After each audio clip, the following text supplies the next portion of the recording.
Good afternoon, it's time for the Fred and Flynny show, whatever you want to call it. And today's the British Pubs of Bulldogs series, and I'm delighted, and I mean delighted, to be joined by two wonderful people. John Brierleys, the chap who has so generously devoted so much time and hours of work to repair the Pearson and Brown bench, which will be installed eventually in Salford Royal Hospital, Hope Hospital I still call it. And the legend, the man, the myth, Colin Bulldog Joynson. In the blue corner! In the blue corner! The original British Bulldog. Forget you later on. And best. And British first and best, Colin, yeah. John, first of all, tell us about this.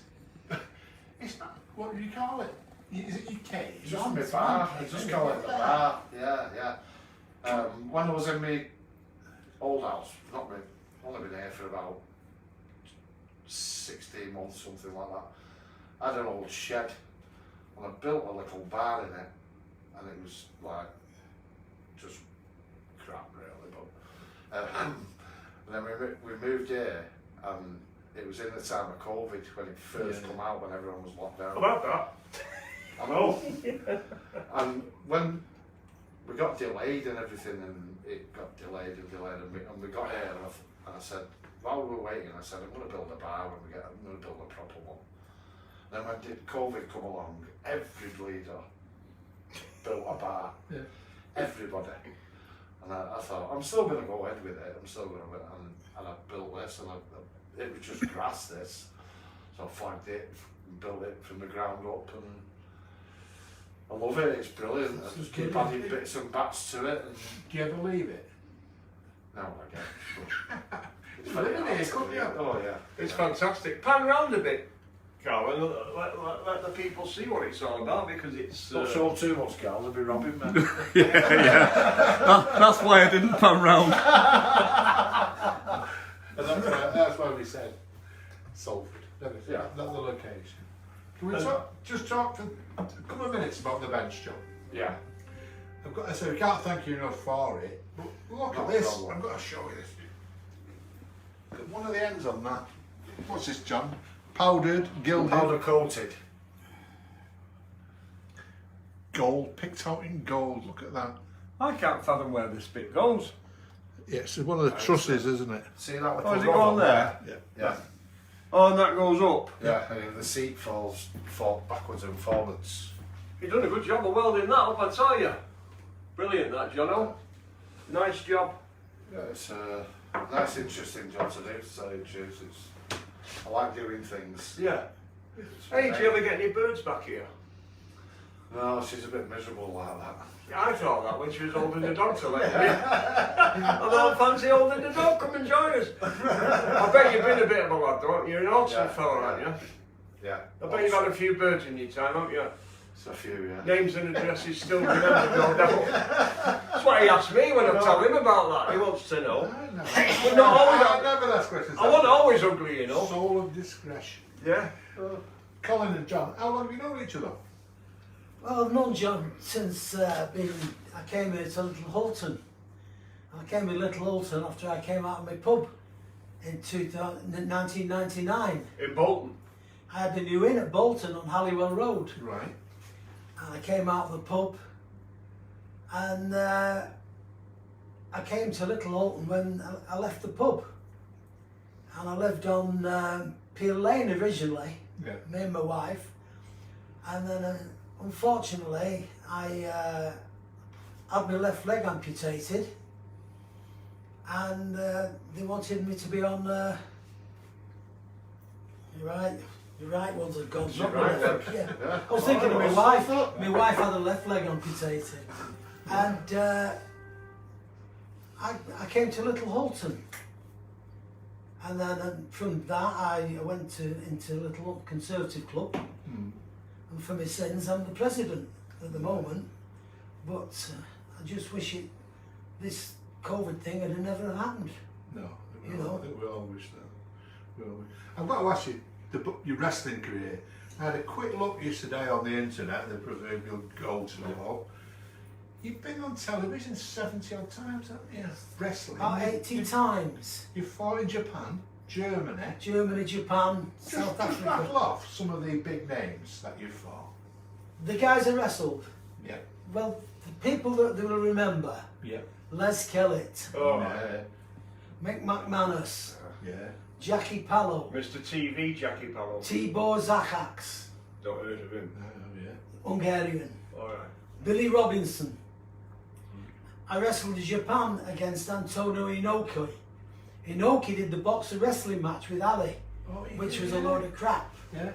But the year before Inoki fought Ali, I wrestled Inoki. Did you win? No. Oh, well, what's that? You're honest. Inoki was the top guy, and he didn't want to do that match, Inoki. And Ali thought it was going to be a work, and he said no, because he was insulting Inoki, and Inoki told him, he said, no, we go and we do it proper. Hmm. And so he spent the match on his ass, because Ali said, in actual words that Muhammad Ali said, if he doesn't agree to these rules, I'm going to work my hand in training and we're going home. Really? Right. Yeah, that's true. Inside That's story. what the public Inside don't hear, isn't story. it? I bet you've got a few inside stories you'd like to tell us about. One or two, but like, well, my time in the game, I remember I'd been out of the country 8 months. I'd wrestled in Germany, Japan, South Africa, Israel, back to Germany again, and I came home to wrestle in England. And it's when Max Crabtree was the promoter, Yeah. and his brother was Shirley Crabtree, Big Daddy. Was Max the referee? Brian was the referee. So all the Crabtrees were in But it. then, and I Was went that to not see. fun? Was that not a clash of interest? Well, I went to see Max because he was the promoter. I was wrestling in London, and he welcomed me home because I'd just come back. And I said, Max, I've got to discuss money with you. I said, I come down here to do 6 jobs a week. I said, travelling, petrol, here, there, and everywhere, hotels. I said, I'm better off stopping up at home and only doing 3 matches in a week Yeah, than doing all this lot. yeah. And these were Max Crabtree's words to me, the cynical bastard. And he said, kid, look at you, kid. Colin Joynson. You sound like the man from the Prue. He said, shave your head off, grow a big beard. He said, I'll give you what you want.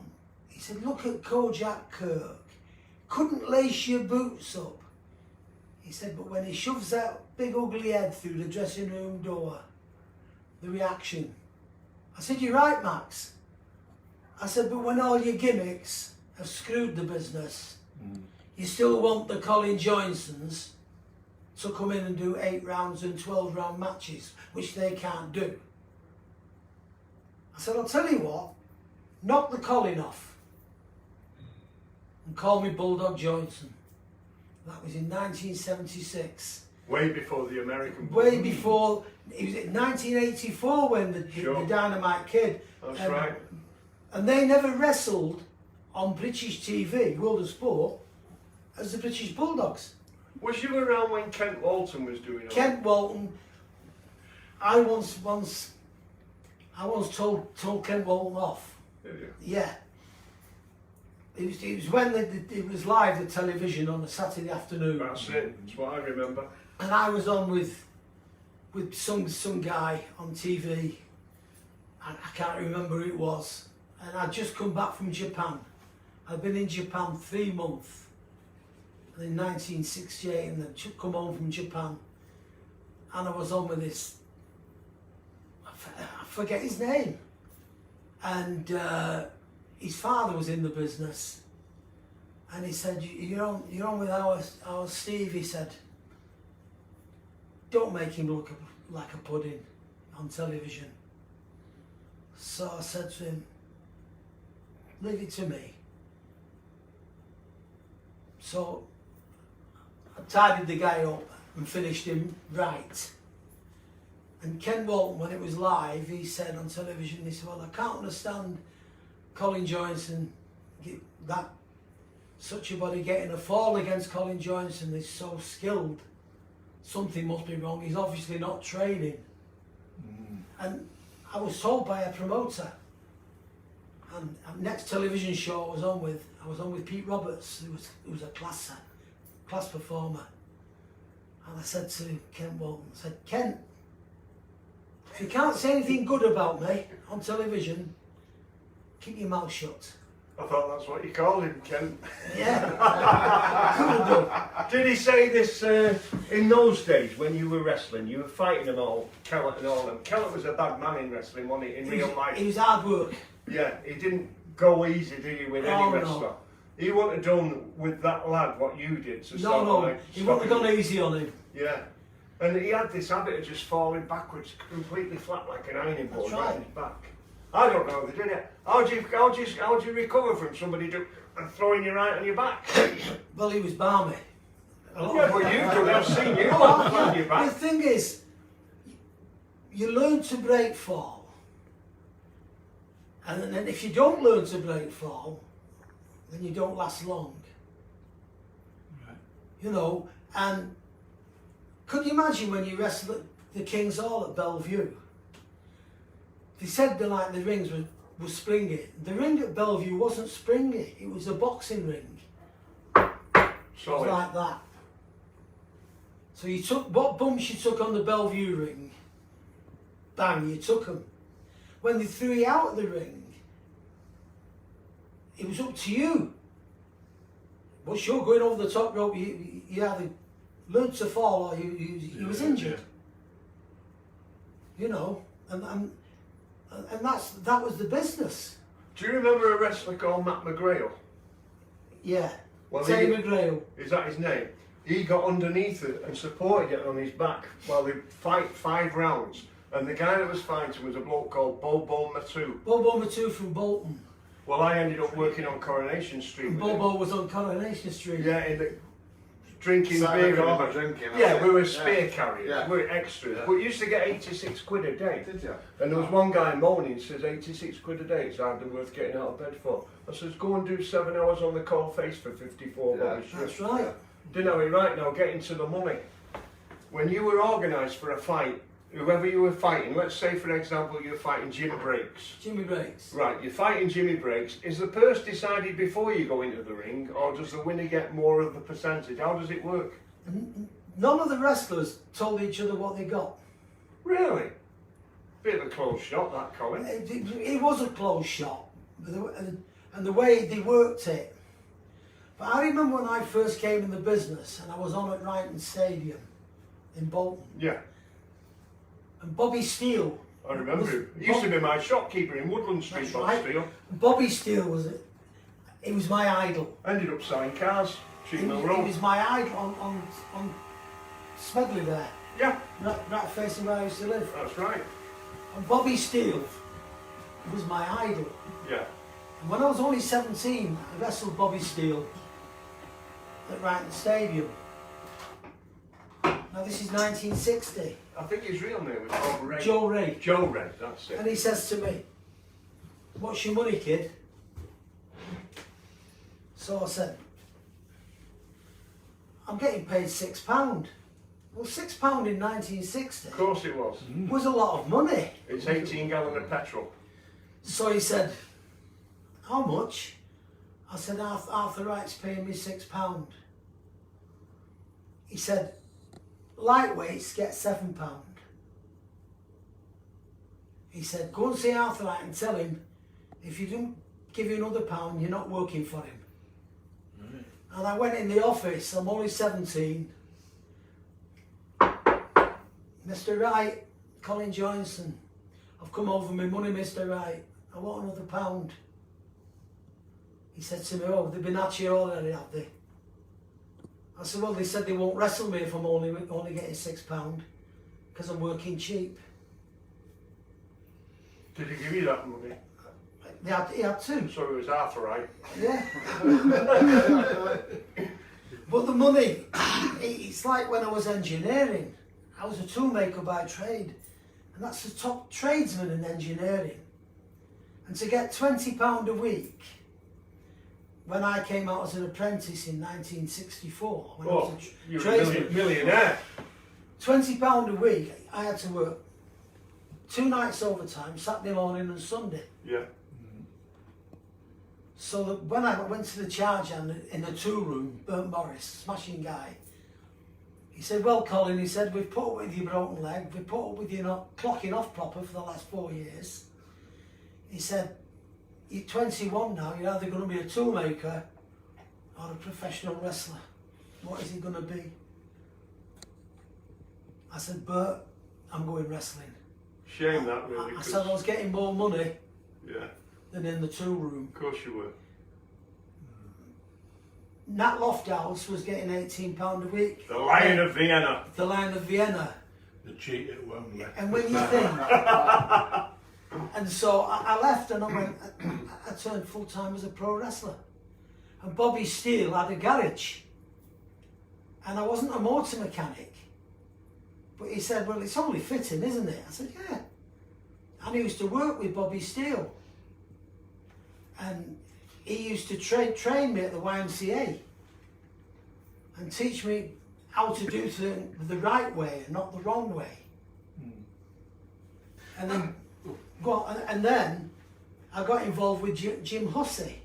Big Jim Hussey. And Jimmy Hussey was Mark Rollerball Rocco's dad. That's right. And I brought Mark Rollerball Rocco in the wrestling business. He wasn't interested in the wrestling, he was a horse show jumper. That's right. He used to live with me in Sinister. And they lived up Sinister, Yeah. not Wayne. That's right. And he had the man and scythe on Top Road in Kersley. In Bolton, in Bolton. Kersley. Yeah. And Mark Rocco didn't want to know the wrestling business, but my father, who put me in the wrestling, was an ex-paratrooper. And he was in the Battle of Arnhem, got captured, and believe it or not, he was a prisoner of war. And when the Russians liberated Leipzig, before the war finished, but wouldn't release the prisoners, the British prisoners. My father went on the run from the Russians, and he arrived home on St. George's Day and the war hadn't finished. He made an home run. Yeah. And I've got a letter, what was sent to me dad, by the Prisoners of War Association. Congratulations on your return to Great Britain, Mr. Joynson. Please accept from us, on our behalf, a cheque for £20. £20 in them days in 1945. Yeah. Did he ever tell you how many jumps he'd had? No, he never told me, but he'd had a few of them as well. No, I read proper jumping Yeah. off an aircraft. But as I say, when I was born 7 weeks premature, and I was a war baby, a 48-hour pass. And when my father came home, I was only £3 at birth, and when he saw me, he said to my mother, "He's never come out of my loins, that boy." But now, when I look at in the morning, I'm having a shave, I'm thinking, you're Look just like like my your dad. bloody dad. Yeah. And people, my daughter even says to me, she said, "You know, Dad," she said, "you look just like Granddad said." And so, and my dad used to tell me about Jim Hussey. And I thought, he used to help show him how to wrestle on the building, when, you know, because my dad had been in the YMCA. So when I did a first show at Shrewsbury Baths, and Jim Hussey was on the show, and he came out of the dressing room, each one during the baths you'd all got a cubicle each. And when he came out, I said, "Hello, Mr. Hussey." I said, "I'm Colin Joynson." He said, "How's your dad?" He said, "He was the best man I ever knew," he said. "Your dad was the first man ever to teach me to wrestle." And I went, "Oh." So it was in your blood then, your dad was a wrestler. He'd only done amateur wrestling. But when you packed in at that engineering place, had you come out of your time then? Was you over 21? I was 21. when after I broke my leg with Keith Williamson, when he broke my leg, I wanted to turn full-time professional. Yeah. And my father says to me, you get in your trade first. In your fingertips. He said, and if you pack your job in, or make you something at a law court where you can't do it, I'll block you. He said, even though I've put you in it. Is it a ward of the court? Ward of the court, that was the words. Court, yeah. And so I got my trade, but I used to wrestle 4 times a week, but I never clocked off. I used to get one of my mates clock me off and I'd be off. Oh, it's all coming out now. How did you go on your wedding night with Helen? Was it 3 pinfalls or submissions? Submission. Oh, but listen, Always. the wedding night, unbelievable, the wedding night, because Vic Faulkner was my man. Didn't best you man. bring Vic Faulkner to one of our Monday clubs, or was Yeah. it Bert Royal? He's You from did. And Bert, Bert, yeah. and Vic, And Vic, you did, yeah. Vic Faulkner. Vic's died now. Oh, Yeah. that was a But few Bert- years back, though, wasn't it? Yeah, Bert now is 90 odd. He can't walk. He's Well, tell him he'll get a good hiding if he comes anywhere near me, and I'll And, tell you why. Never Vic- mess with a Salford kid that wears a A snake snake belt. but Vic Faulkner. Can you see that, Carl? I Vic can. Faulkner, believe it or not, I used to wrestle against Vic because I was in a tag team called the Danger Men. Me and a guy called Steve Haggerty, and Vic was the Royal brothers. Right. And many's a time we'd had bouts together. But he was my best man when I married my wife Helen. And I was at That your... might be asking me a question here. He was from Salford, wasn't he, Vic Faulkner? Vic Faulkner was a Bolton lad. Bolton. I've got him down with being from Salford because somebody told me his name in the ring was the Pendleton Strangler. No. I thought, what a lovely name. That the Salford wrestlers was Vic Stewart, Right. Peter Stewart, Vic Lawler. that's the real name Lawler, Yeah. Bobby Steele, whose real name was Joe Joe Ray. Ray. Another one. Do you remember a chap called Les Thornton? Les Thornton, Bumblebee. they used to call him Yeah. HP because he used to wrestle as Henri Pierrot. Yeah, that's right. Spot on. But his name was, his real name was Les Thornton. Yeah. And he went and wrestled in America. Yeah, he did. And he's died now. He's passed He away died now. 2 years ago. But You're watching this, Brad. There's talking about your dad here. That's my mate. Les yeah. Les Thornton was. I went to Germany the first time with Les Thornton, and we wrestled in a place called Ulm, in a tournament in Ulm for this German promoter, and then we did a month in Frankfurt, and then we went to Nuremberg, and we wrestled in Nuremberg in a big tent, That'll big be it. circus tent. Yeah. That'll be a trial. And it was called Circus Palmeri. But the German promoter was Gustav Kaiser. He was the #1 in Nuremberg. And this guy I was working for then was opposition. And on this Saturday night, the business wasn't good. And it was Mustafa Shikani who took us. He was the matchmaker. Salford lad. No, he was genuine. That's he was a guard in the puff in the brothel. Gardening. No, it was the guard in the to The bodyguard. puff? Yeah, well, brothels in German is called the puff. Oh, in Salford it means Oh, something. right. Yeah. And so. A bit different round here. That. And Mustafa, we'd gone out on the Saturday night after we'd wrestled in the tent for a meal and a few beers, and we're coming back to stop in the pension where we were staying, and there was all smoke going up in the sky. And what had happened, Mustafa Shikani had set fire to the circus tent Why? because the business was bad and he was losing money. Insurance. Yeah. So it's not a new thing then. So so what he did, there was myself, Clark Miller, who was Ann Striker, and Oh, yeah. and Les Thornton. Yeah. They said, oh, they'll get another circus tent and we'll keep going. I said, we're going home, and we flew home Right. from Nuremberg. That was my first time in Berlin, in Germany. Because I know Les Thornton, I remember him as a kid, but his lad Brad was telling me that he became a tag wrestler in the Bumblebees or something. He used to dress in yellow and black. Then he went to Calgary in Canada. He went to Canada, Yeah. and what he did when he went to Canada, when I came home from Japan, I had a tracksuit, proper what the Japs made for me, with the Union Jack on my back here, and my name on the back, Colin Joynson. I remember once wrestling at Aberdeen, and the MC was Ken Lazenby, and I've got in the ring, and I'm stood there like that, and he said, "Ladies and gentlemen, just returned from a successful tour of Japan, in the blue corner, the one and only," and he forgot my fucking name. He meant flipping then, viewer. I didn't mean to say that. It's fine, it's fine. And We've so had Mike Duff on. It's I turned round in the corner and I went, pointed to me back, and Colin Joynson. He said, "Colin Joynson." They got me name. But I'll tell you something about the business. George Rollisco used to be the promoter in Leeds, Thanks very much. and he used to promote all Scotland as well. Yeah. And this was the wrestling business.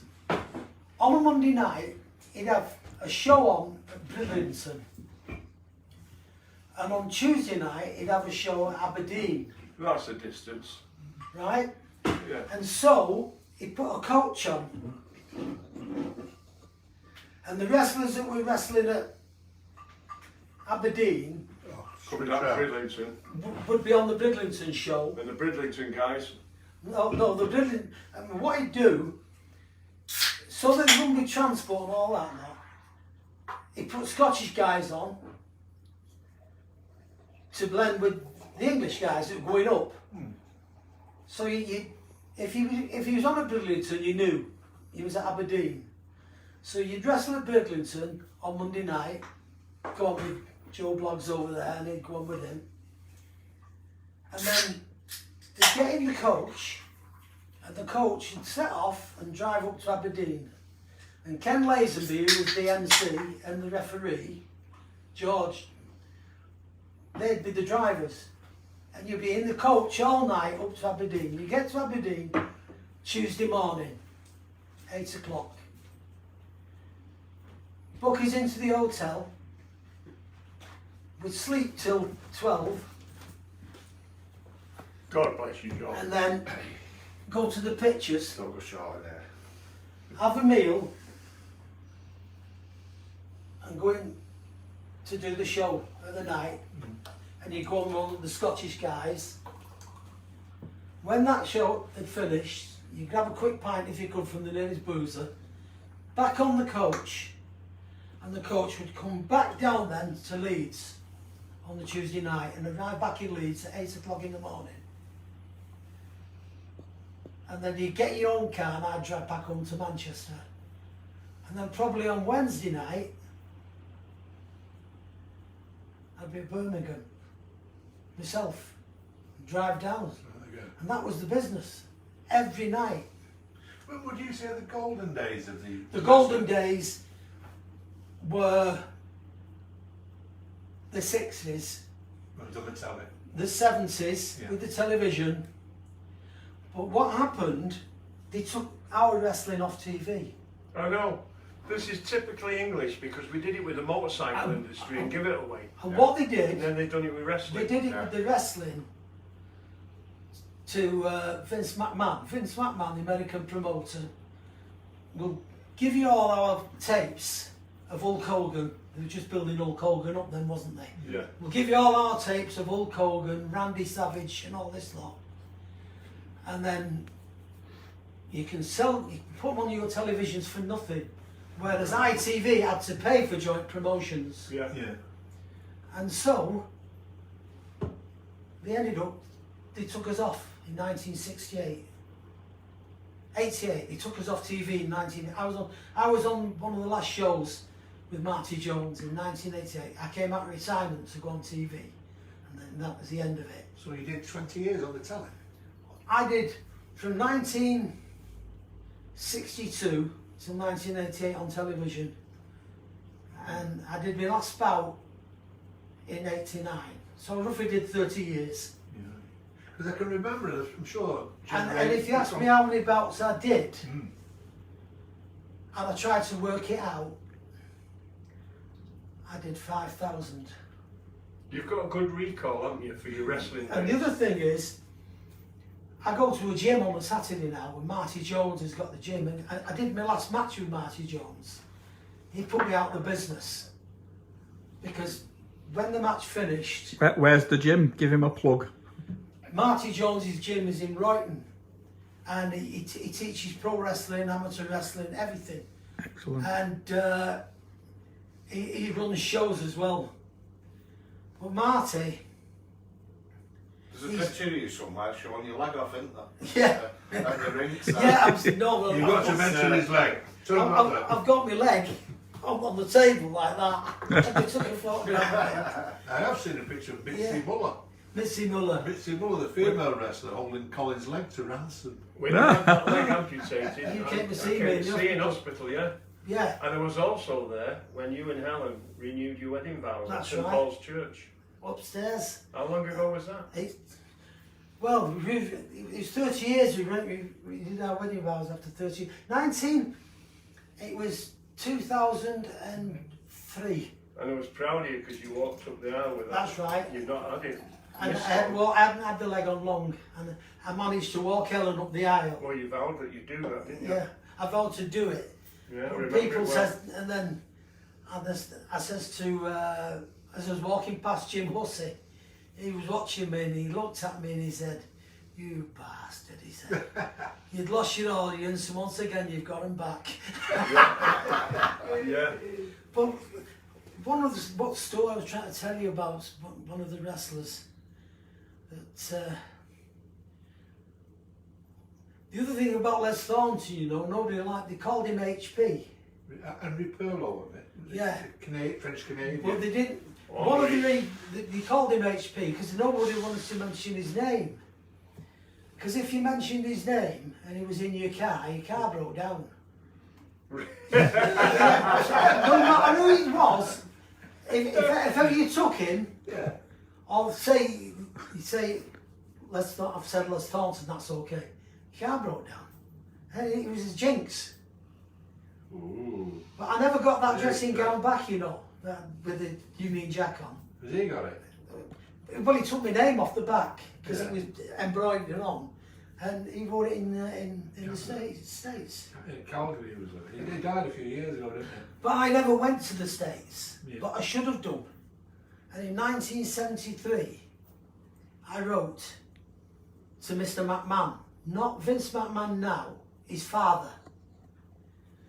And my dad used to know a guy called Willie Gilsenberg, who he'd known from Manchester years, who'd gone to the States.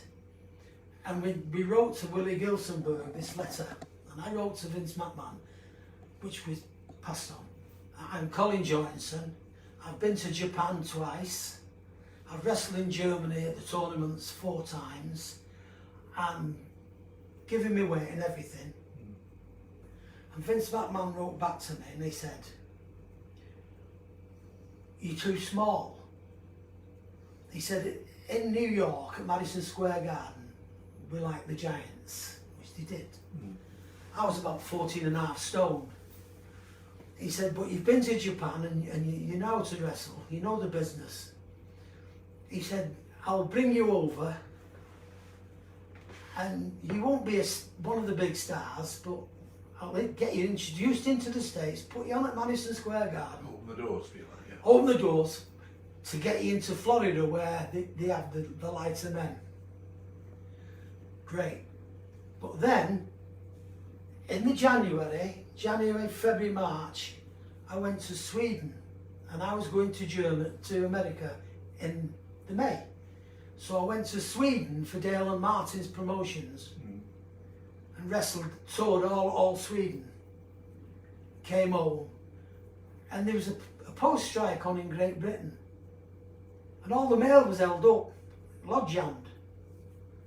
And eventually I got my mail from Vince McMahon about going to New York. And I phoned him up. I said, "Mr. McMahon," I said, "it's Colin Joynson." I said, "I've been in Sweden for 2-3 months," I said, "and I'm sorry I've not answered your mail." I said, "It's only just come through in the post." am I still coming to New York in May? And his words were, Joynson, the goddamn boat only sails once and you missed it. I never got there, I never went. But in the end, I'm glad I didn't go. Yeah. I went to South Africa, I went all over the world. And I made my own life. And like in Germany, I had a name in Germany, Der Taschenpanzer, Der Taschenpanzer? Pocket tank. the pocket tank. Hey, ich frage dich zu sehen, wie geht es dir, mein Kanadier? And that was my nickname. Getting in worried about Germany. you. The Pocket Panzer. Der Taschenpanzer. Pocket tank. Jetzt kommt der kleine Taschenpanzer. Das ist gut, ja? And I worked in Germany for what, 7 years. 3 months in the spring, 3 months in the autumn, in the tournaments. Yeah. And there was about 30 wrestlers in the tournament, from America, from Japan, from everywhere. And in the dressing room, it was like, all the languages were, you know, Swearing. only the English boys. In Deutsch. We had a guy called Canelo Zigura, who was a Mexican guy, It's easy for you to say. and he sat there in the dressing room one night, and eventually he said, "Hey, English." Me and Roy Sinclair turned round because Roy Sinclair was there, Yeah. and Steve Haggerty. Yeah? Why all time? You English speak fucky. You know what I mean? But like, Germany was fabulous because the money was good in Germany. He was paid in Deutschmarks. And Pfennings. And what I used to do with my Deutschmarks, I used to save them up and come home after 3 months. And then I used to say to people who were going to Spain, Rate of exchange. "You're going to Spain, are you? Here, buy some Deutschmarks off me. I'll give you better than the bank rate, better than me chopping them in at the bank." And they said, "And when you get to Spain, change your Deutschmarks for pesetas, and you'll get more than if you were changing pounds." Strictly illegal, but Oh, it was illegal, wasn't it? I'm glad of it. And then there was one guy that he started doing the first of the flying to Spain, cheap airfares. When Package over. Freddie Laker. Freddie Laker, Skytrain. Skytrain, and who was the one that used to fly over? He played for Manchester United, Georgie Best. And when I used to go in the Ash pub in Stockport, the landlord in the Ash knew him. And he said that Colin Joynson, this is when I came back from Japan. He said, "Colin Joynson's come home from Japan and he's got a load of dollars he wants to get rid of. He don't want to put them through the bank because the money I got, the money I got in Japan was like Obvious that was. more than ever. And I was there for like 3 months in Japan. In 1968, I came home with £2,000. 1968 was a lot of money, £2,000. Lend us a tenner, Col. I've got a few. Hey, listen, while John Brierleys out of the room, we can have a slag about him. Because his dad was just a humble docker. I said, come on, let's slag him off while he's out of the room. Shouldn't do that. You I shouldn't know, do that. lovely man. No, he is. He's a What nice about fella. the wrestling again? Colin? How do you feel about all these people with gimmicks in the wings, like Yeah. cat weasel? Oh, and, yeah. well, the thing is, you know, Ricky Starr. I'll tell you, Ricky Starr was a good wrestler. What was Sorry, the And yeah. he was the a Welsh good, lad? he was a good boxer. Really? And he was a genuine ballet dancer. Yeah. Now I'm going to tell you about Yeah, Cat Weasel. Yeah. I'd come home from Japan and I'm on at Pontin's holiday camp, Which one? Morecambe, Right, Middleton's and house. Middleton Towers, and who am I on with? Cat weasel. But it wasn't called Cat Weasel. He was called Gary something. Right. And he looked like Cat Weasel, but when he's wrestling, he hadn't got a clue what he was doing. And so I just put him away quickly, bang, get him out. And one punch through the audience said, "Come on, Catweasel." And I went in the dressing room and I said, "Gary, get hold of Max Crabtree and tell him you want to change your name to Catweasel. Get the outfit that he wears and everything." I said, "You'll be a star." So you tipped him off in the first place? I put him there. He went to Max Crabtree for Joy Promotions and told him, he said, "Will you get in touch with the television company to give him permission?" Because he looked like it. And he had the Catweasel outfits and everything, and he wrestled as Catweasel and he was a big star. Yeah. This was Jeffrey Bales who was playing Catweasel, wasn't it? Yeah. I hope he's back, stop That's talking about better. it. But you can see for miles now, can't you, Jono? bloody hell. Yeah, and he was a big star. Yeah, well, it's slightly off tangent this, but I remember 20 years ago, I should have brought a photograph of it. I was on the market then, I bought a wrestling poster, a big one, had it framed. I think it works about these wrestling posters. Oh, yeah. I've got them in my garage. Kendo Nagasaki and the Rock Kid Dynamite and the Rock and Roll Express or someone, and all these people on it, and I think they're fabulous. It was Dynamite Kid yeah. was Tom Billington. I've not a clue. But then, the names. but then, the Dynamite Kid was Tom Billington, and the other lad was Davy Boy Smith, who became the British Bulldogs in America. Yeah. And Dynamite Kid, he broke his back, from the waist downwards, and then his neck all went. He died, and the lad who went to the States, Tom Billington, the other guy, he was on steroids. Both of them were on steroids. They went out 11.5 stone and came back like that. Balloons. Yeah.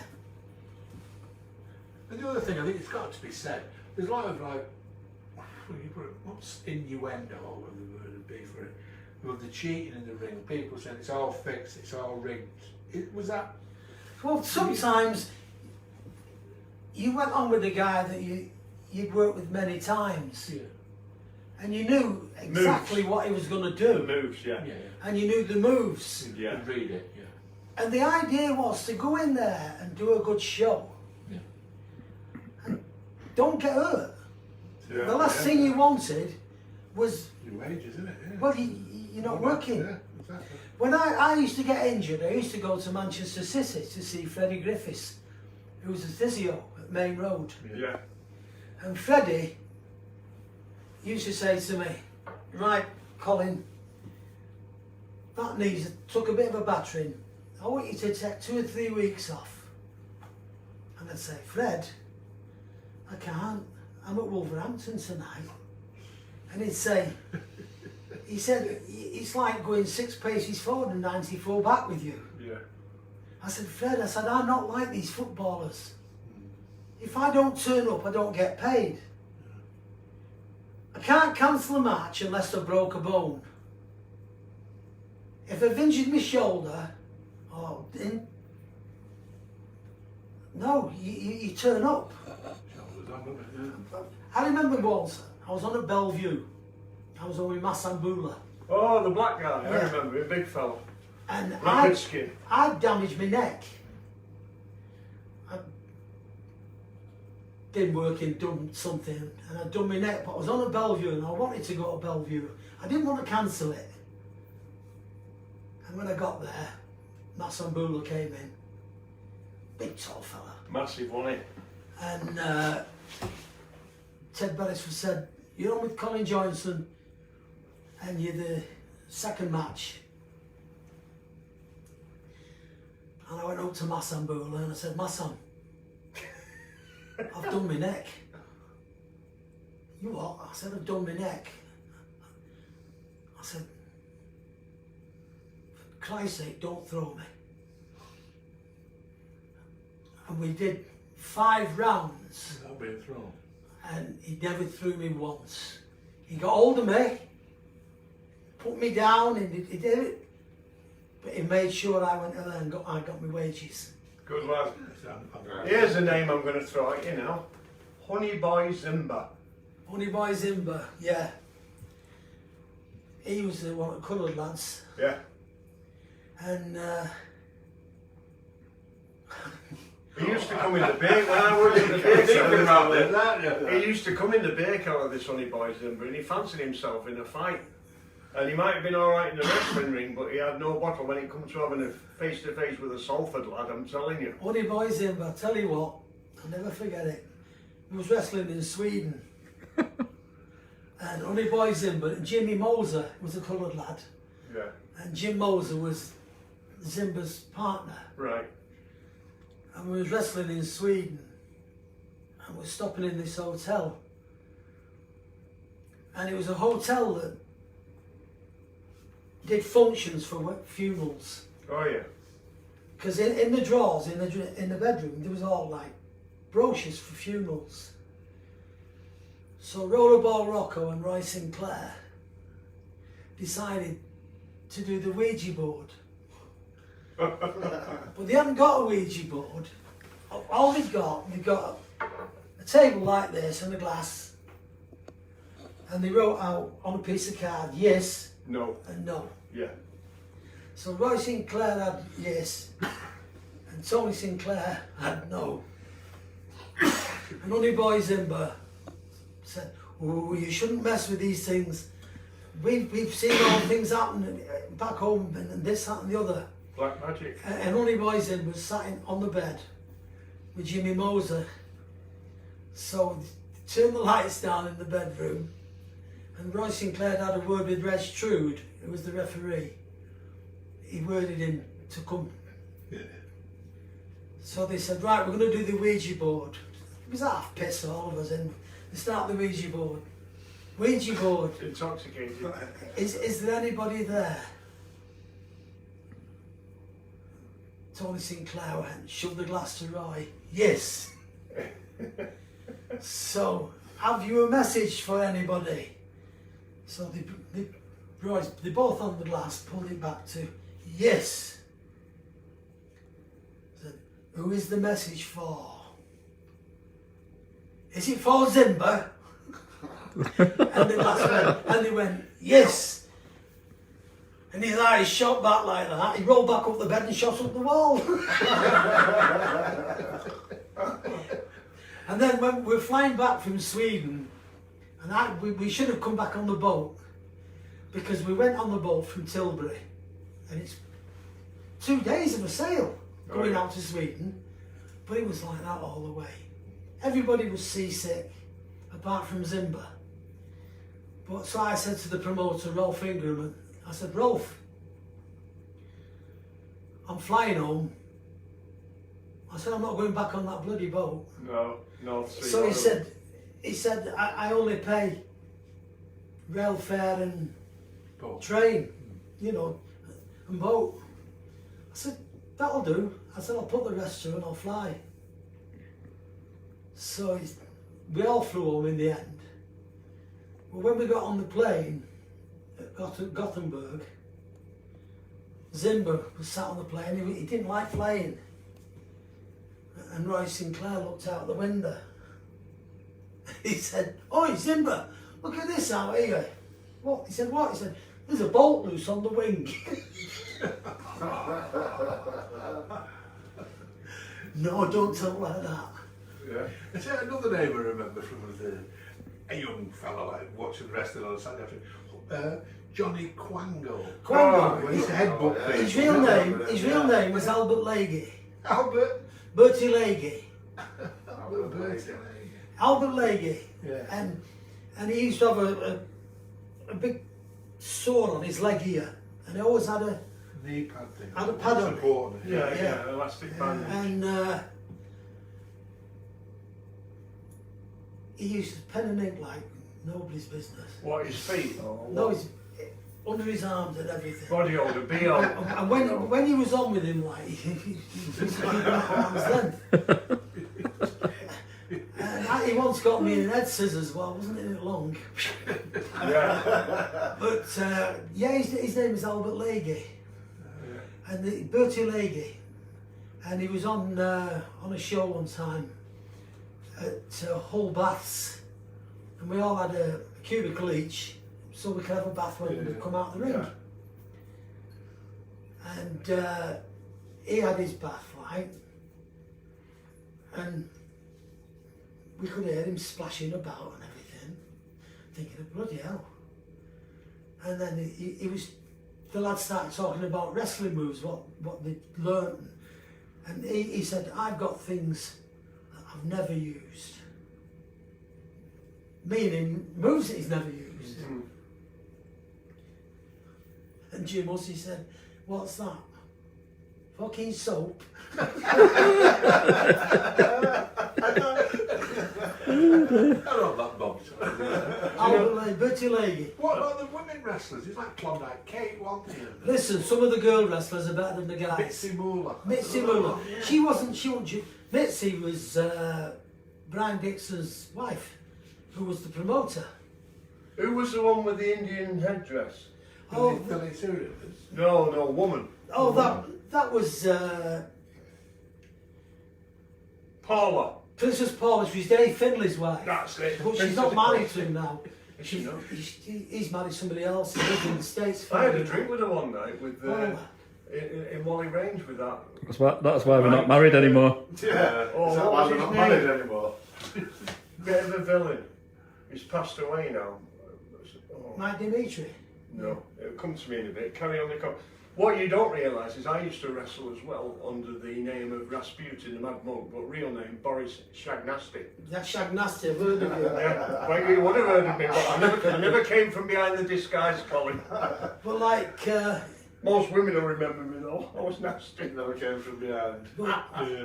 yeah, But were these women wrestlers, were they good? Or was it just like the, no, they're good. the flim flam of it all? No, they're good. When I go to this gym I go every Saturday, and I just sit outside the ring and like comment, because when I get in the ring, my brain with this leg Thinks it's still there. doesn't understand what you're walking on.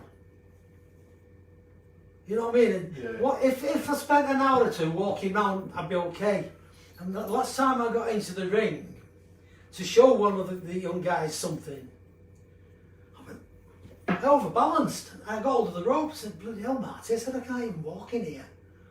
And it's the leg. It's like if the gardener's not been and it's that high in, I can't walk across the garden because I'll fall. And it's the leg, it's the brain getting used to. Getting used to going. I did read a piece that you drove home from a bout with a broken leg. That's when Keith Williamson broke my leg. I drove home from Stoke-on-Trent, and I went to the Beach Hill Working Man's Club to see my mum and dad. And then I went to the Jewish hospital. Oh, And that's where I think it's called Dr. Flasso, I'm not quite sure. And he said, wrestlers don't get hurt. I said, this is the best bit of showmanship you've ever seen, isn't it? Which leg was it? This one. Thank God it wasn't the other one, eh? It was this one. Aye. Do you know this leg now? This is a new one. Normally they're all covered in and Yeah. made posh. They do it on the cheap now. But anyway. Do you miss your other leg? Because you seem to be managing perfectly well without it, you know, like a lot of these guys. A lot of the guys who He's out with his shorts on and all that. Yeah. Well, I do now. walking No, it doesn't around. bother me now. a lot of these guys that return from Afghanistan. They've all got Yeah, like this. Yeah. They have, haven't they? Yeah, They've all it got that doesn't bother me aluminium. now. What they said about my leg, this is similar to my swimming leg. I've got another leg which I use for going in the shower and everything. What, a waterproof leg like? Well, it is. It's the same as this, but here it has two holes. So any water that goes in here doesn't go down inside the leg here, comes out. Oh, that'll be the overflow model. But yeah, He's got a good recall on the wrestling, hasn't he? Names and things like that. That's brilliant. Have you written anything? I have wrote a book. Have you? Give it a big plug. Tell The us. thing is, there's a lot in it. I wrote it when I'd first come out of hospital when they took my leg off and I was down. Yeah. And You wrote it. this stuff needs putting in and this stuff needs Needs taking taking out. out. Yeah. And it needs, I was going to get it to Fred Don't give it Fred Air. Oh, yeah. and get Fred to read it, like proofread it sort Yeah, of yeah, thing. Yeah. But I'm not seeing Fred Air now since, must be 2 years, since Helen passed away, 2.5 years ago. I've not seen Fred for a couple of years. He left a note on the windscreen of my car. Hope you're keeping well. All the best, Fred. And I've not seen him. Yeah. That was more than 2 years ago. I knew it was Must my be. car because So there, is he not still on GMR though? He used to be all the time. he might be, He but still, he does it for the away games. yeah. Yeah. But Jimmy Wagg's packed in on it. Is Jimmy Wagg I still don't on? know. Jimmy and Eamon have packed in that Sunday show. Yeah, but Jimmy used to do the home matches or something, didn't he? With what was the other name? Ian Cheeseman. That's Cheeseman, right. And Fred, yeah, Fred, yeah. Fred used to do the away ones. Yeah, he did. City, won't he? I've not seen him myself, but he was very poorly. He ended up going to Salford Royal and falling out of his car. His legs had gone. They didn't know what was wrong with Fred him. Air. Yeah, and I saw him last time I saw him. That's right. Motion detected at the front door. Oh, sorry. Did you get that? Mine does that. Are Is you that a football Alexa? fan, Colin? I am. I support the Blues. Moving swiftly on. But listen, when I was a goalkeeper, I used to be Bert Troutman. I used to play goal. I was a goalkeeper and I had a trial for Stockport County. Right. But then I was wrestling and but I used to wrestle. The wrestlers got a charity team years ago. And we used to play against the Dustbin Men at Oh, yeah. Coronation Street. Oh, yeah. Yeah. People like that. Cheese and egg, wasn't it? Cheese and egg. Yeah. Who was it? It was Graham Haberfield. Great Mapperfield, yeah. Who was it? Brian Pringle, Yeah, Pringle. who was also excellent in Saturday night, Sunday morning. But I'll tell you one thing that happened. We played a football match at Bellevue Speedway Stadium. The professional wrestlers against the Showbiz 11, Right. and all Georgie Best had to do was come and kick off. Yeah. It was the Georgie Best 11. Did he turn up? Bellevue Speedway Stadium were packed. When we come to kick off, Georgie Best hadn't come, How unusual. and we hadn't even got a ball. This is true story, and somebody in the audience threw one of them Frodo balls. You know what kids played with? Do you remember? It looked like a case ball. Threw this Frodo ball on the pitch. So we tried to kick off with the Frodo ball, and then somebody went across to the pub on Hyde Road and knocked on the door. I said, "Have you got a football team?" They said, "Yes." "Can we borrow your ball? We've got a charity match going on here in the Speedway track with no ball." And they lent us a ball to play the bloody game. Who won? Oh, you have a memory lapse. Did a memory lapse? Must have I been think a I think I let about 5 in at the time. That's not your fault. Did No, George no. stir up? But Did he? No. I've done loads of after dinners we with used, George. we used to haven't play I? against all the charity. We once played against Bolton Wanderers, old team, Well, the duffel was like this. you know, and we played at a pitch in Bolton. And at half time, we was getting beat about 10-0. Well, they weren't all footballers, the wrestlers. There was only me that been a footballer, Goalkeeper, a goalkeeper, and say Bert Royal and Vic Fawn and Roy Sinclair. But there's some of the lads, they just come for the charity. Yeah. So Bert Royal, at the interval, we were all like despondent. Says, I forget who he was one of the top Bolton players. I hope it's not Lofthouse in novels. He won. Nat Lofthouse was the referee. He said, "Take it easy." He said, "These lads are not used to running about like this, you know." And he said, "If they don't like it, they shouldn't be on the park." Ooh. And Hans Stryger, Clark Miller, was a good footballer. So Clark Miller said, "Okay then." Gloves off. And Bolton Wanderers used to have a footballer that used to sliding tackle everybody. What was his name? Only a few years ago he got lost in a park. It was the hardest Wallenbolton Wanderers team. Forget. Mike Duffy will know this. Yeah, he's a mad Boltonian fan, isn't he? I can't remember his name now. And I dived at his feet 2 or 3 times to stop him getting the ball. And as he was jogging back, he said to one of his, I'm going to have the goalkeeper. And then striker, Clark Miller, put his fist under his chin, he said, and you'll get straight over the fucking goalpost. He might have been homosexual and thought about it in a different way. He said, there's no need to be like that. He said, I'm telling you.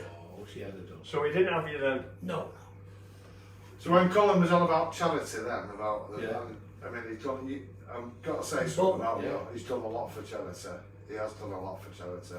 Fred helped. Bernard Manning done his last ever show at our Connie Club. Yeah. At the Conservative Club, yeah. I've done a few gigs there at the Yeah. Yeah, Connie yeah. Club, yeah. And it was actually Fred. RGM. I had a charity on. She's funny, I had a charity show to come on. And I Jimmy needed Cricket. somebody. And, Yeah, and it was Jimmy. Fred said, get Bernard. Yeah.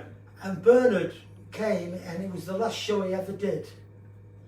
And when he came on, Brilliant. he said, we said to him, do you want to stand up, Bernard? Do you want to sit down? And he said, I'll sit down.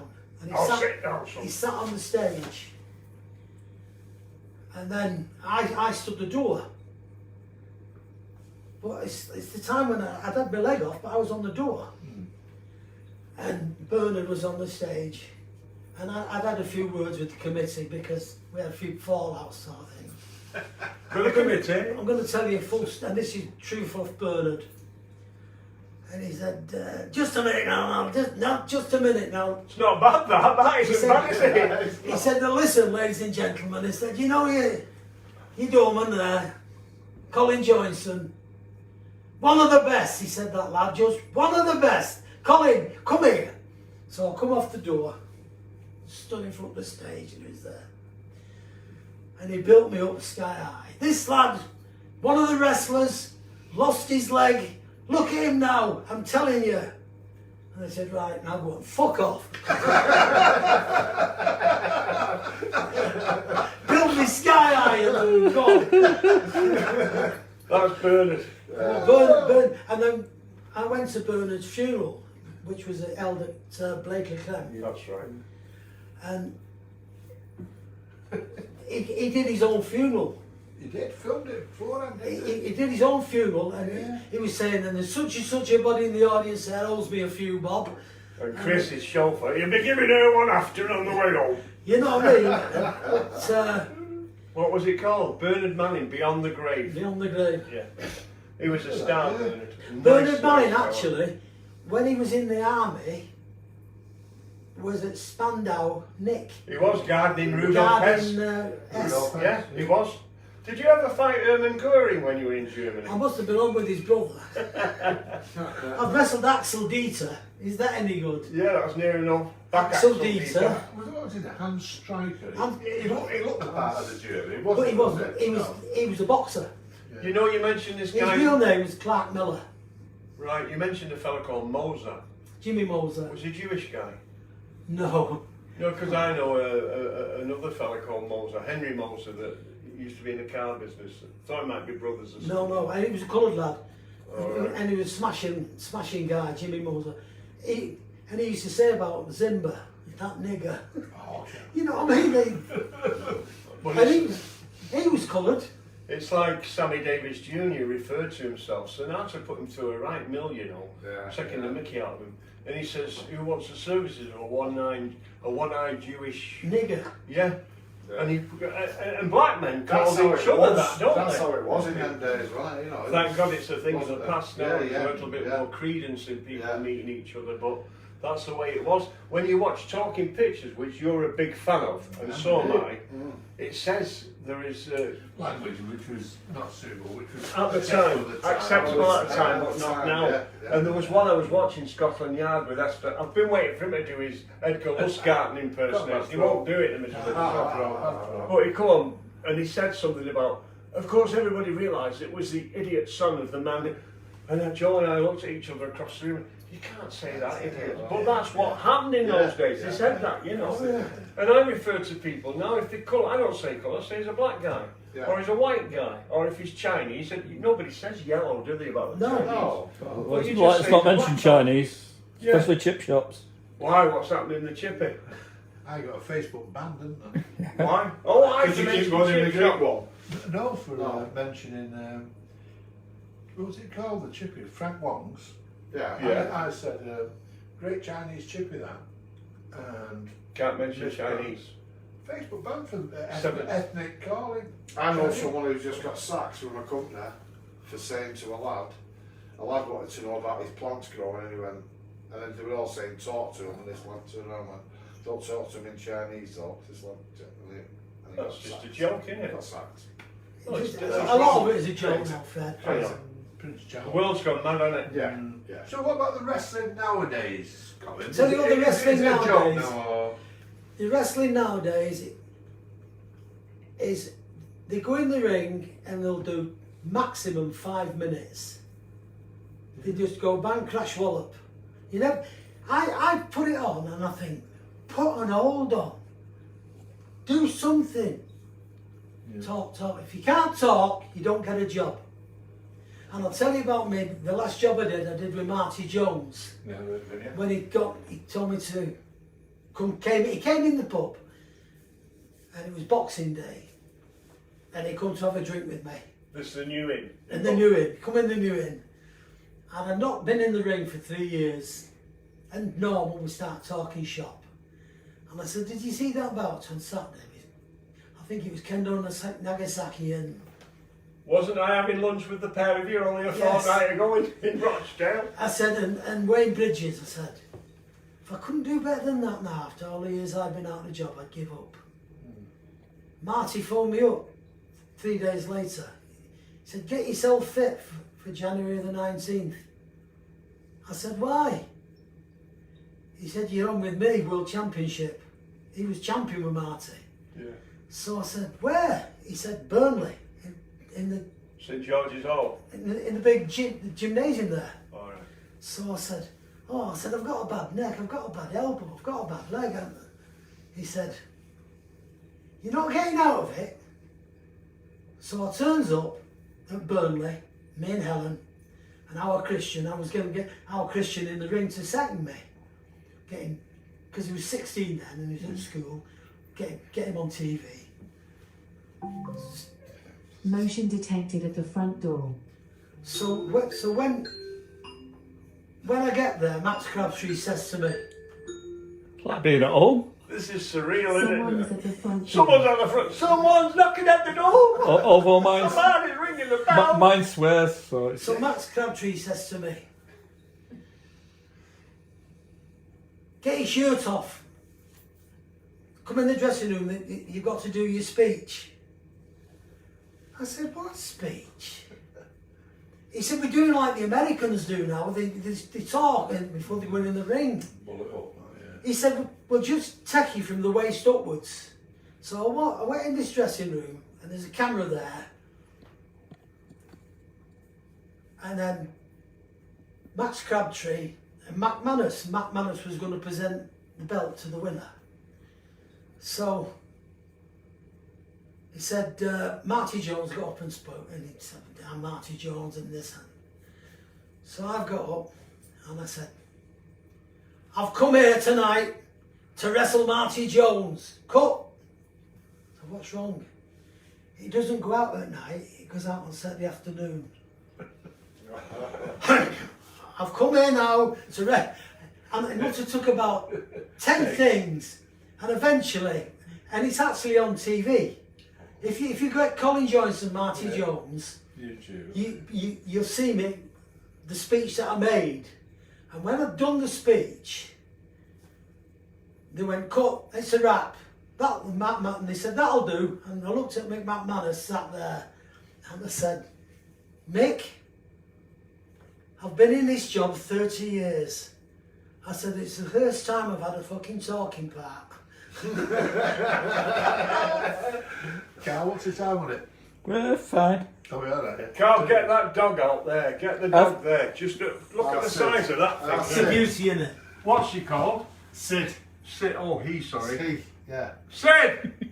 Sid! Have you not called it Colin? What? I can tell it's a Sid now. Not Fred. Yeah, you can Got the ball. look away, look away. Didn't you have a knocker with a bulldog on or something? It's got a, On the got a front ball. door, didn't you have a knocker? No. You've got something on your front door that says bulldog. It's got a big ball. Body slam. Yeah. That's it. Yeah, I've got bodies. One of my mates. That's your house is called Body Slam, isn't it? Body slam, yeah. That's It it. houses. I went to school with giant Haystacks, you know. He was a year above me, Martin. Martin Ruan. Did you fight him? Yeah, many a time. Did you? Oh, aye. He wasn't very nimble, was he? Well, he couldn't do that. You went on with him and got him and got out as quick as you could. Was I'll he tell you- a hard I see. fighter? I'll tell you a funny story about Haystacks. Yeah. He once phoned me up and he said, "You working for Dale and Martin's next week, aren't you?" I said, "I am, yeah." He said, "Where you starting?" I said, "Weymouth." "Oh, I'm starting at Weymouth." I said, "Are you?" He said, "Can I come down with you? I'll meet you at the windmill on Chester Road." So I said, "Yeah." I said, "But I'm down till Friday." He said, "Well, I'm down for the week for Dale Martins." So I said, "Okay, I'll meet you at the windmill." So I had a Vauxhall VX490 Transcontinental at the time. Yeah. And Did he fit in all right? I did. No, him. And he got in, and he's got his head like that, and he's leaning across at me, and I'm like trying to steer like that. So I drove down. So I says to him, "What are you going to do when we get to Weymouth?" I said, "If the sun's shining," I said, I'm going on beach." "Oh no, I'm not." But anyway, it was raining. So I said, "We'll have to go to the pictures." So the show didn't start till 8 o'clock, the wrestling, so we went to the pictures. So I said, I'll go and park the car up. I said, then I'll come back. So I had the pavilion at Weymouth where we was wrestling is where the boat's going out to go Jersey. to Jersey. And I had to leg it then, all the way back Leg it. to the pin. You had both of them I then. had one then. I had to leg it to the pictures. So we've gone in the pictures. People are looking at him. He was a massive man, really. And I'm sat with him in the pictures. And all of a sudden, because he sleeps all the time, and he's sleeping like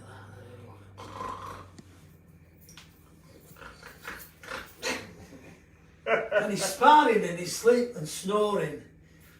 So I got up and I went and got the usherette. I said, "Excuse me, love." I said, you see that fella over there?" I said, "He's snoring and farting and making a noise." I said, "I can't watch the film." So she went over the pictures and she shook him. Whoa! He come up like that. He crapped herself. And then he looked at me over on the side of the pitch. He said, "Come over here, you miserable bastard." So I went and sat next to him. Anyway, when the film's finished, we're walking out and I'm trying to make a bit of conversation. Now, bear in mind, I don't know who I'm on with at night, do I? I've not seen yet. So we're on the promenade. So he said, "Where's the car?" I said, "It's just up here a bit."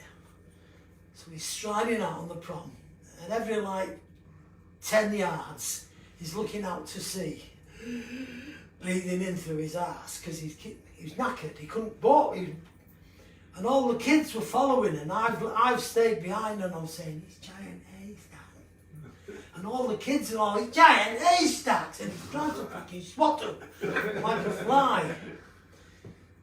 Anyway, when I get to Weymouth and I walk in and I go in the dressing room and look on the board, who am I on with? Yeah. Giant Haystacks. He did wrestle initially under the name of Luke McMasters. Martin Rowan, Luke McMasters, that's right. And This was before he went tagging with Shirley Crabtree, that's Big right. Daddy. And then he got the Haystacks. Yeah. And then so I'm on with him. So I said to him, I'll see you in there, Luke. Because I used to call him Luke. Yeah, yeah. I'll see you in there, Luke. So like, he aimed me in the corner. So I took the corner post in. Bang, and he aimed me in again. Then I fell on the floor. So he came in the corner post, so the ring's here like that. And I'm here. And he's put one foot on my chest. I was 40 stone. He's put one foot on my chest, and I'm there. And all the wind's going out of me. And next minute, he got his other foot and put that on my stomach. So I've got 40 stone on me. And I went, oh! And he said, I think there's more than that. he said, that'll fucking teach you. Remember the daddy splat? I went Do you remember the daddy splat? At Old Hospital, Big Daddy. I went to the waiting room and they were there and I thought, I've never seen a man as big. Unbelievable. Huge. When we used to stop in London, we used to stop in a cafe. It was called Martini's, and it was a bed and breakfast. There was like 4 bedrooms upstairs. The most beautiful place in the world. At Brixton, and Haystacks, his bed. They used to put 3 chairs on the end for his legs to go. And Stacks used to always have the big bed. I don't like his food, Bill. Oh. We once coming back from Croydon.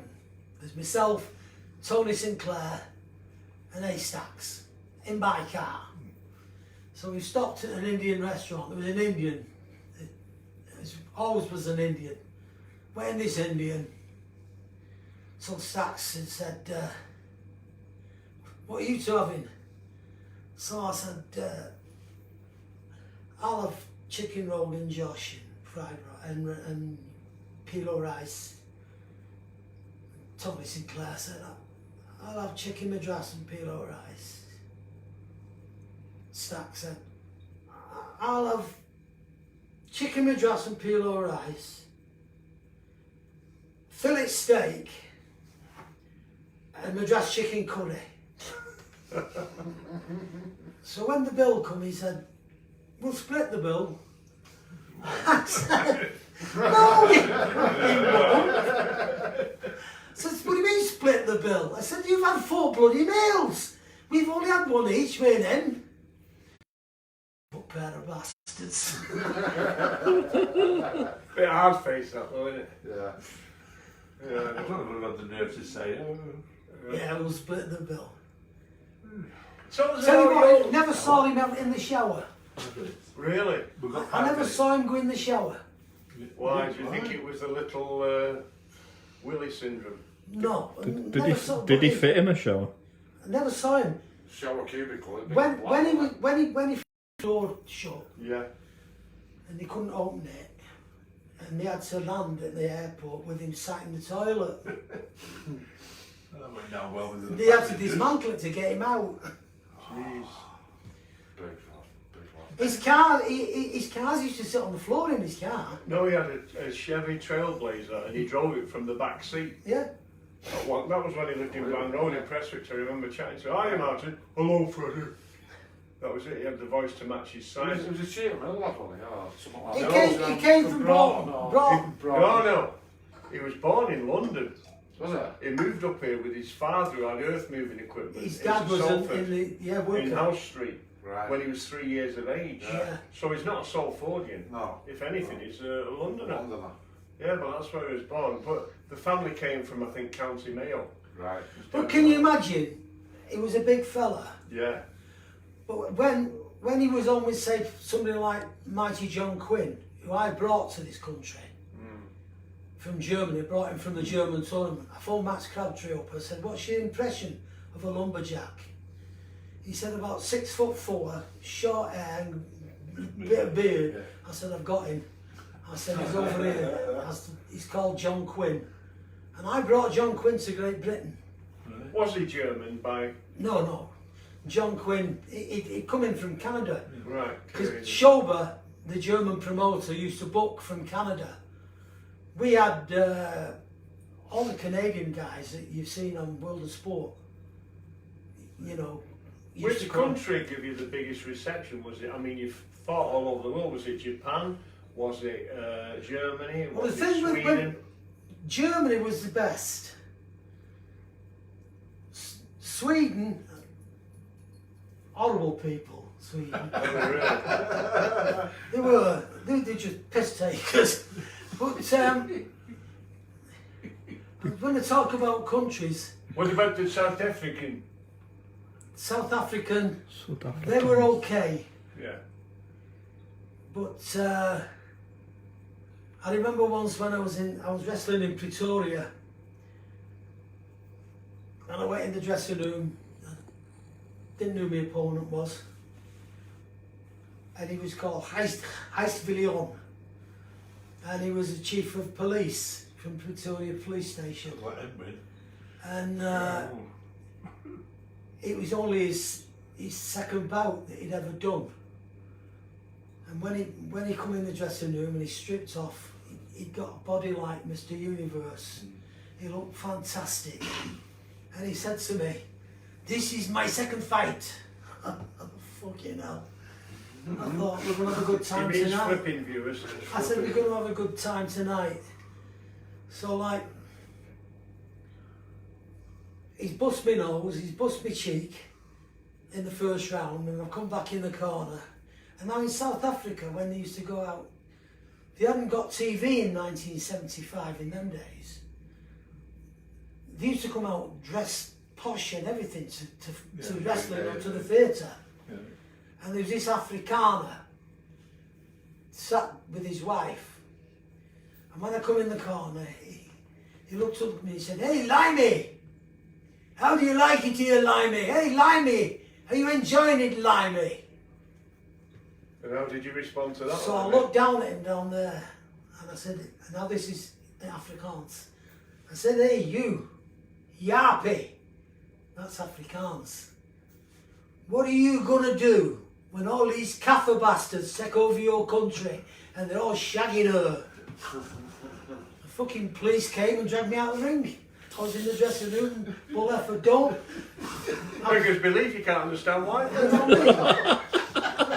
Yeah, I'm not being funny or anything, but Colin, if you don't mind, can you just demonstrate a few of your wrestling throwing moves on Flynny? You've been dying to see how. We're trying to get a wrestling name for Flynny, aren't we? Yeah, Battling Furious Flynn. No battling Flynn. battling Flynn. Not in Flynn. Not Mighty John What Flynn. about our man Flynn? No, it could be Mighty John Flynn. Oh, I'm Mighty John Flynn. Like Not Mighty John. John Quinn. Yeah. Mighty John Flynn. Just give him a few throwing tackles and all that. I really can't. Throwing Flynny. I'd like to see Flynny get thrown a bit. Yeah, I think we should actually, don't Knock you? a bit of the He's al- Syrian cocky. Always complaining about his bad back as well. It might help. Yes, it's therapeutic. Oh, you It's wouldn't Therapeutic. It's bringing this floor, Colin. No, it's not. Colin, on another note, as a single bloke, as a wrestler, did you have women following you? One or two. Did you ever achieve any physical conquest with these ladies of the time? Now and again. Have you still got their addresses? And Not all of them. hey, I remember doing it, John. I can't remember why. But Yeah. believe it, Miss. I married a girlfriend from where I worked at West Gas when I was an engineer, Right. and I met Ellen when I went in the Ocean's 11, and from then on, Dickinson Road. my marriage. You can't duck and dive and not get caught, can you? Can you? And so. If you want to share that with us, we're very sympathetic here. But now, the thing is, my wife, she married a guy called Ronnie Robinson on the same day as I married Helen. I married Helen on the 24th of February, and she married Ronnie Robinson on the 24th of February. She got somebody else, of course. So, Oh, sorry. and he died 3 years ago they lived in Abergele. And now my ex-wife has come back and moved to Bolton, where my daughter lives, to be married to her. Has she been in touch with you? No. My daughter, because she only lives round the corner from my daughter, Right. and I've not seen her, you know. Like Norma's like, I'm 78, she's 79, just. But she's not in good health as such. I always say to Ruth, give my regards to your mum. Yeah. And I said to her, what does your mum say? Tell him to piss off. You know, but no, dear, you know what I mean? What does she say? Well, like that never goes Well, she down. asks about me. Well, that's... But the thing is, if I saw her, I would say to her, Norma, it wasn't your fault. It was me. You know, young in the wrestling business, you Charlie What you big do, time, young buck, and and, you know, you wrestling these shows and different. It's inevitable. I think that was your little head ruling your big head. It could have been. I'm sure it was. Oh, let's move I've on. always had the same problem. Yeah. John Brierley, you've been a bit of a lad in your time, haven't you, before you met Lorraine, who can't hear us from Yeah, here? it probably has, yeah. How did you go on? You're an Alton lad, born in the Alton capital of lad. Salford. Been married 3 times. Have you? Lorraine's the Third one. fourth. Fourth No, one? we're not married yet. All right. Oh, So, Hey, don't go rushing into no, anything. I'm not going to rush into this one. Who were the other three then? You must have been very young when you got married, because you're only 60 now. Yeah, I was 18 when I first got married. That's And no then age to get married. last. How long did that last? 3 Fortnight? months. 3 months, well, you did well. I didn't be a fortnight. I got out. What about the second one? Dr. Second one a while. 13 years. Oh, that's not bad. Any kids to her? Yeah, our Joe. Yeah, my lad. I've only got one lad. You're allowed to say He's no. up there, so Yeah, Joe. How'd you get on with Joe? brilliant. That's good, Yeah, isn't he's it? good. And what about number Yeah. 3 then? Who was that? Oof, I can't say. She's lived around here. And, Oh no, it's okay. It's It's all right. okay. Can't tell. I don't wanna can't get tell you that personal. one. No comment. It was a bit, My son No lived in comment. Bolton. Was it? Christian. He's, What did you say to him then? How dare you? Throw him, Cole. Throw him. Cheeky son of his breath. I heard that. Christian's, as I say, I tried to think Only of... kidding you. You stop picking that up. I'm only kidding you. Know he won't do it. Just No, don't good let there, it. Crack right? it with that bar. Listen, I'll get It's a you good on repair, here. that. Yeah, it won't break. Crack him. I tend to think of our Christian as my little boy. You always think of him as you know, Yeah. but he's not. He's 48. He's a bus driver. You know, and it's, Hey, I'll tell you what. I bet he's been near to COVID, hasn't he, driving a bus? he's been with it all the time. Didn't they make him wear masks at one Oh time? yeah, yeah. Yeah. That COVID's a killer. Honestly, Oh, you mate. saw me getting out the I car. seen you. Well, I seen you the other week. Bloody hell! I thought, Jesus. Where was I? Listen, In Fred. bed when he was doing Oh, his Fred, my daughter Ruth, when I told her that I'd had my first injection for COVID, Yeah. don't let them do that to you, Dad. You don't know what they're sticking into you. She went bananas, and she cried all day. I didn't dare tell her that I'd had the second one. And God forbid if she found out I had the booster. She won't find out of this. She'll find out now. will she? No, no one watches it, so it's... Now, I was in a ward H2 at Salford Rail. There was 4 of us. And over a period of a number of days, you get very close to people that are your colleagues in the hospital bed. Now, the 2 over there had both been inoculated. Me and this other guy, we hadn't had any injections whatsoever. Yeah. Those 2 ended up being taken out of the ward by the porters, dead in a plastic bag. Yeah. Me and this other guy who hadn't had the inoculation, Came we survived. through it. So I'm not saying for 1 minute, probably a few months down the line when I feel 100% fit, I'm struggling now, getting my breath, but down the line I will have the injection. I'm not anti-vax, it's just that when it first came out, I had a conflict. They said to me, you've got to stay isolated for 22 days or so. Yeah. So I missed the swap. Yeah. I didn't miss it because I was bombastic and I didn't want it, but I'd read Facebook and all the conspiracy Yeah, theories. That's what my daughter's been reading. The nanotechnology that comes into It's I don't all know. rubbish. But if these 2 inoculations work, why are they giving you a booster? I know. I'm due my booster next week. Well, I have a flu injection every 12 months because I'm I do. diabetic. I do. Me we too. all have one every 12 months because we're diabetic. Is that why you lost your leg through diabetes? The diabetes, with the damage to my ankle and the foot, Yeah.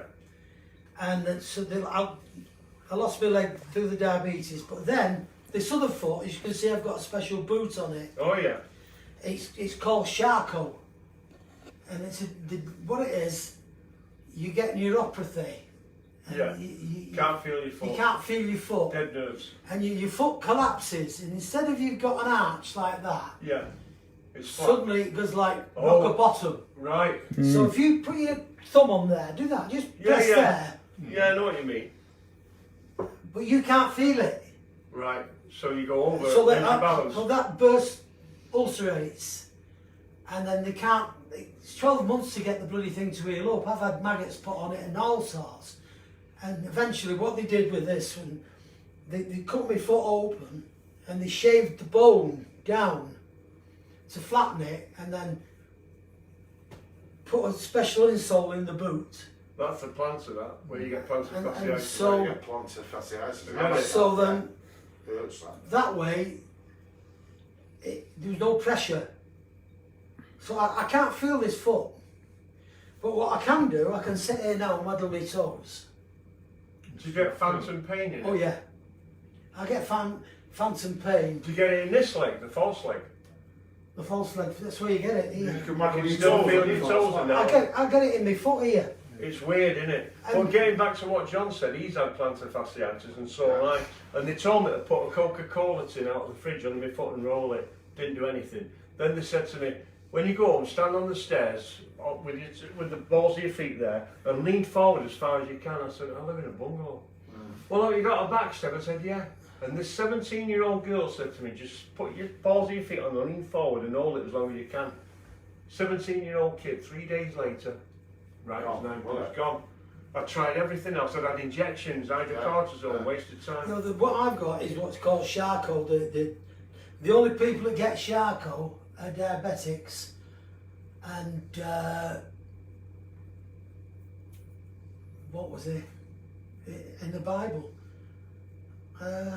Lepers, leprosy. Not leprosy.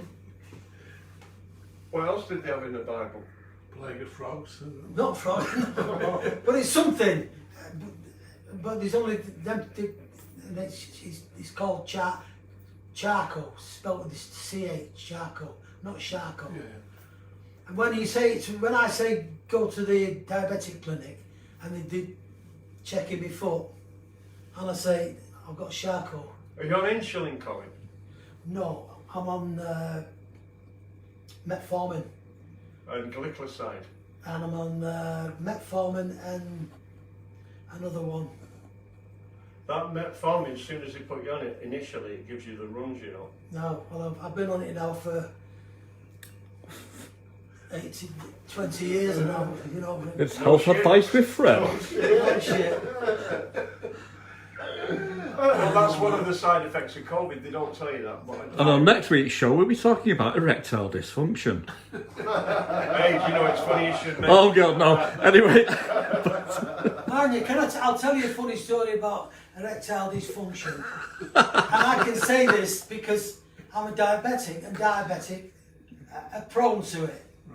And when Viagra first came out, I was at Manchester Royal Infirmary, and I was on the trial for Viagra, and I didn't know whether it was the placebo or the real thing. And I'd just come to live at Little Alton, and I lived at Peel Lane, upstairs. I had to go upstairs to go to bed, and before I got the bungalow. And I used to go once a week to Manchester Royal Infirmary for my diabetes check and everything. And I used to have to write down if I made love, did foreplay take place, what have you, to see if it all happened. This is true. Let me just explain foreplay to Flynny. This is true. So I went to the clinic this Friday, and the nurse says to me, now how's it going with these things and this and that and the other? And I said to her, they're the best sleeping tablets I've ever had. So they weren't She said, I beg your pardon. I said, they're the best sleeping tablets I've ever had. She said, what do you mean? I said, well, when I've had a few pints Sunday dinner time and gone home and had my dinner, and I've gone upstairs to wait for Ellen, by the time she's come to bed, I'm fast asleep. True, isn't it? Yeah. So she said, and this is true, she said, have you got any, because you used to have to take them back and hand them back in. She said, have you got any left over? So I've got 4. Who's this? Ellen said this to you, or the nurse? No, the nurse. Right. The doctor, she saw, I said, I've got 4. She said, can I have one? I said, what for? She said, I said, for you. She said, no, for my husband. I said, yeah, you can have one. But why don't you get me some? He said he's not diabetic. Couldn't have them. Yeah. Oh, you could, but it's only recently you've been able to buy them over the counter. yeah. But at that time they wouldn't dispense them. Yeah. I still get them once a month on my prescription. And they're all stacking up. In fact, my son's been... Give him this lad. Give him this lad. He's a worthy donor. Hey, they prescribe them now for blood pressure problems. Do they? They do. Colin, I know that because I'm prescribed them for blood Well, pressure problems, and I refuse to take them, and it took me 6 years. No, sorry, 4 years it's taken me Have to you get got- my doctor to take me off them and my- put me on a different thing. My blood pressure, I've had a problem with it. And what they did with me a few months ago, they took me in Salford Royal, put me to sleep and stopped my heart, oh, repaddled it again. and hit it with an electric shock Yeah, to bring it back in rhythm cycle. Yeah. But My dad's had that unfortunately, it can slip back, and mine has slipped back. so you're due for a visit then? I've got to go in November, and they're going to do an echocardiogram or something, but then they're going to do called a 5-day event. I think that's where they put a monitor on you, and they monitor your heart for 5 Yeah. days. No, that's if you start not your a period. show. That. Yeah, That's if you okay. start your period. Is that not show jumping? Show jumping. Well, like, the thing that happens with me, all of a sudden, there's no pain, I suddenly start feeling dizzy. A bit dizzy, and I have to get hold of something to Hold stop yourself myself up. falling. You might be going hypo with your diabetes. No, I'm not hypo. What's your blood readings? 0.7, 7 is. It has to be 7, won't be 0.7, you won't be here, but 7's good. 7, 6, That's good. 6 and 7. 7's good. Have you been circumcised, Colin? Unfortunately, no. Well, have you been circumcised? No. Flynny? No. Well, we're all Christians. No. You've got to imagine the Jewish religion, these guys that have that much cut off before they know how big it's going to get. I mean, that is in it, enthusiasm for you. No, I just pointed that Didn't question see out mine, because I'd no. like to know because Reminded. they Hey? call them What's the thing? roundheads and cavaliers. We've got 2 minutes before it cuts 2 out. minutes before we get cut off there. Okay, right, there you go. Finish it off, Flynny. Talk who you want to. I'd like to thank John Brierley. It is Brierley, not Brierley. Brierley, yeah. Really? I'd like to thank John Brierley for inviting me along today because it's very good of him and nice to meet the fella who we met previously when I was at Salford City Reds with John Wilkins and I was doing the commentary and what have you for the crowd thing. And I hadn't realised it that we'd met before, but now that we know each other, I can borrow a tenner off him whenever I want. So it was nice. Isn't it? And Colin's been full of Wonderful. information, hasn't he? I'd like to thank you seriously. It's been wonderful conversation. Brought my eyes to many things, But including there's a lot. medical The matters. thing is, it was a business. Yeah. And people say when I went to the wrestlers' reunion a few years ago. I went over them with you. And that's right. And Helen had passed away, and I had to do the day they parted. And Helen was the last on the list. And I said, and now I've got to speak about my wife, Helen.